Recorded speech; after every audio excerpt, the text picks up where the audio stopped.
Morges s'est réveillé sous la boue et sous l'eau. Les précipitations massives ont fait sortir la Morges de son lit et provoqué des inondations dans plusieurs secteurs, en particulier sur la rive gauche de la rivière et comme vous le voyez sur ces images aussi au centre-ville. Des précipitations d'une intensité exceptionnelle qui correspondent quand même à 100 litres par mètre carré en une heure, soit l'équivalent de plus d'un mois de précipitation. Cet événement a causé des dégâts matériels mais pas de blessés à déplorer selon les pompiers de la région de Morges.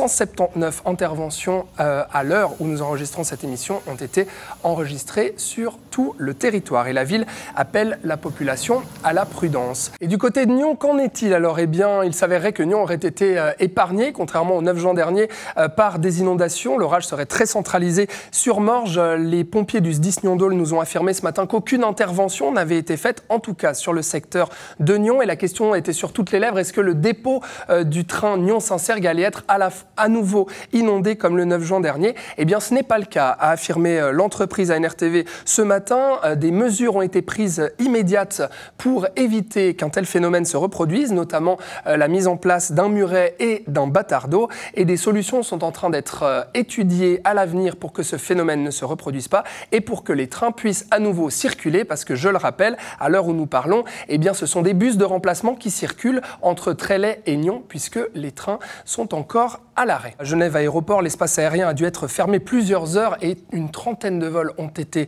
annulés. De rares inondations qui touchent notre région, que ce soit à Morges, à Genève ou même à Nyon la semaine passée, eh bien se pose la question, mais à quoi est-ce dû et est-ce qu'on doit s'attendre à d'autres intempéries comme ceci dans la région pour cet été? Eh bien on en parle avec vous, Mehdi Matou, bonjour.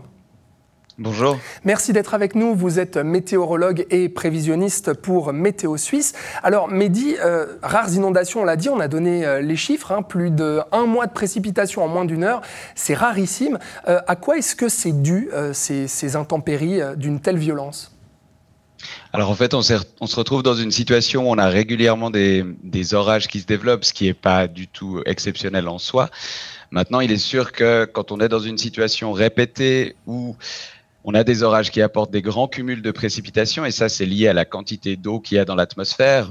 Et là-dessus, on sait qu'avec l'évolution de notre climat, normalement, l'atmosphère peut contenir de plus en plus d'eau, étant donné qu'elle se réchauffe, et donc amener potentiellement des cumuls plus importants. La situation cet été, elle est exacerbée par le fait qu'on a eu des précipitations extrêmement récurrentes.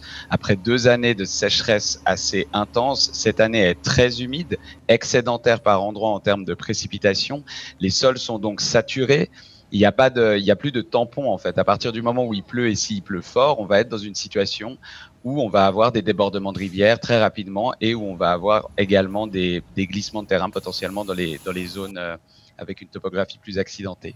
Alors, c'est vrai, il pleut très fort en très peu de temps, c'est ce que vous nous dites. Alors, les orages, on les connaît, mais à cette période de l'année, c'est vrai qu'on n'a pas spécialement l'habitude. Est-ce qu'on doit s'attendre à ce qu'on ait un été particulièrement compliqué? On sait que juillet, août, septembre sont propices à des orages comme ça. Est-ce qu'on doit s'attendre à un été avec des intempéries de cette violence-là?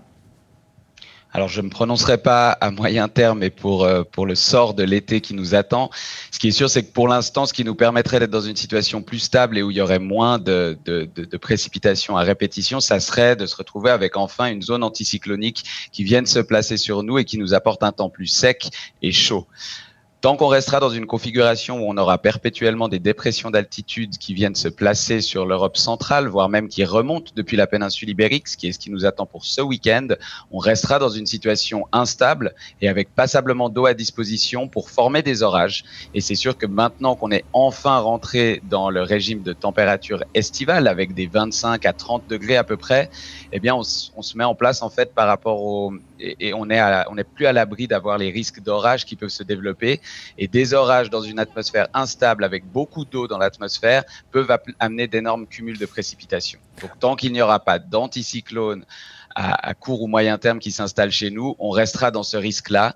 Et pour l'instant, tout ce qu'on peut faire, c'est espérer que ce qui s'est répété jusqu'à maintenant de semaine en semaine arrête enfin de se répéter pour avoir une situation plus stable. C'est vrai que c'est pas très rassurant ce que vous nous dites. On doit s'attendre effectivement peut-être à un été assez chaud avec des orages violents, comme on le voit déjà là se prononcer sur le mois de juin. Que faire justement pour nous qui ne sommes pas spécialement habitués à ces dérèglements-là? Comment est-ce qu'on peut prévenir quand on est un simple citoyen, que sa voiture ne soit pas inondée, que sa cave ne soit pas inondée? Est-ce qu'il y a des mesures peut-être préventives à avoir? Alors, les meilleures mesures préventives que je peux vous recommander en termes de météo, c'est bien entendu d'être alerte et puis d'être disponible pour recevoir les alertes qui sont lancées par Météo Suisse. Pour la journée d'hier, tout comme pour la journée d'aujourd'hui, on avait fait ce qui s'appelle un préavis, où on essaye de cibler les régions qui sont les plus potentiellement sensibles et sujettes à des phénomènes violents liés aux orages. Et ensuite, à très court terme pour les orages, puisqu'il est uniquement possible de déterminer où va se déplacer un orage une fois qu'il est formé. C'est pas quelque chose qu'on peut avec suffisamment de précision aujourd'hui prévenir à l'avance. Donc, on essaye dans la demi-heure, voire l'heure avant qu'un phénomène violent puisse survenir, d'envoyer des alertes. Et ça, on le fait à l'aide de notre application mobile sur laquelle vous pouvez régler ce genre de choses. Et il y a plus de détails sur notre blog si vous êtes intéressé par ce genre de choses. Ou alors directement sur le site internet de Météo Suisse où là, on édite les alertes. Il est aussi possible de nous téléphoner 24 heures sur 24 pour avoir plus d'informations à court terme sur le développement des choses. Eh ben, merci beaucoup pour ce point de situation avec vous, Mehdi Matou. Je vous souhaite une excellente journée et à bientôt.